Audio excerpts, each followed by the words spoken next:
L'oiseau et la femme.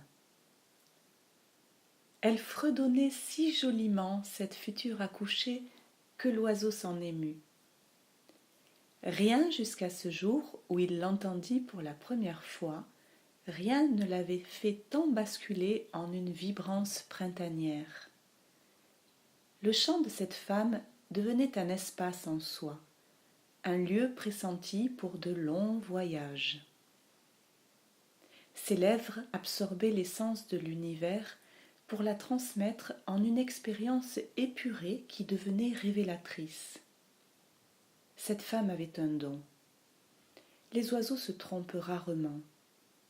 Celui-là était un colibri dont l'allure réjouissait soleil, lune, étoiles et gorge lactée.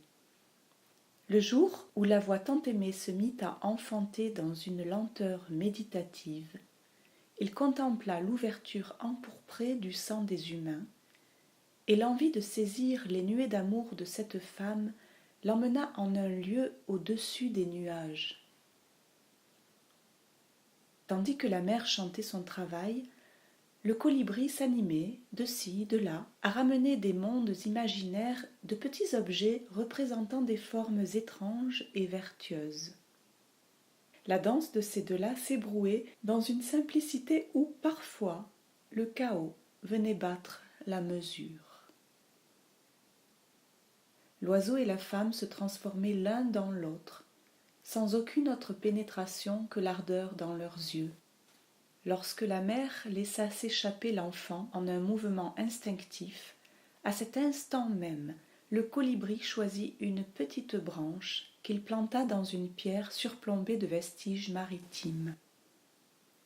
Et, comme l'on fait un nid, il assembla sur ce petit tronc d'arbre les objets glanés dans le ciel.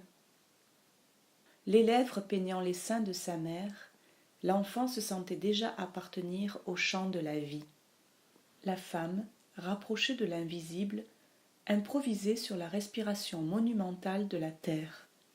Il se passait quelque chose dans cette éternité de l'instant, quelque chose de jubilatoire. L'oiseau continuait son œuvre en une réceptivité fondamentale. L'enfant buvait et la femme chantait. Le lendemain, le colibri terminait son ouvrage en face à face avec l'âme dévoilée et la pureté des liens du cœur.